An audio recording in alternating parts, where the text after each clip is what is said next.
और हम अपने जख्मियों को देखने के लिए आए जो पीछे हंगामा आई हुई पुलिस ने जो 7 घंटे तक बर्बरियत की है।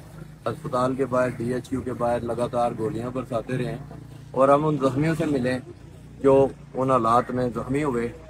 एक हमारा जो लड़का है नादर अवामी एक्शन कमेटी का मेंबर है, उसकी सूरत हाल ये है कि वो DHQ में अपने वालिद साहब की दवाई लेने के लिए आया हुआ था, लेकिन इस पुलिस की बर्बरियत कि उनको फायर लगा, पेट के एक तरफ से घुसा और दूसरी तरफ से निकल गया और दूसरा बाजू में फायर लगा।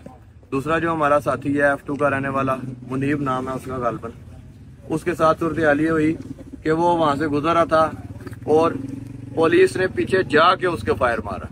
यानी कि वो इधर अवामी मैरिज हॉल के बाहर रोका है उसको, तो पीछे से जाके उसके टांगों के ऊपर फायर मारे गए। 3 फायर उसको लगे।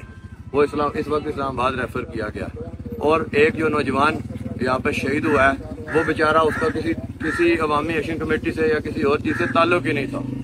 और वो जो शहीद हुआ है वो होटल पे काम करता था, हजीरा का रहने वाला उसका मासूम इंसान का, जिसकी जान गई इस रियासती बर्बरियत के तहत, इस इंतजामिया की नाअहली के तहत कि पुरअमन माहौल को जो हम शहर के छोड़ के गए थे, रात को हमने मार्च शुरू किया शहर के जो पुरअमन फिजा में, हम इस शहर को छोड़ के गए।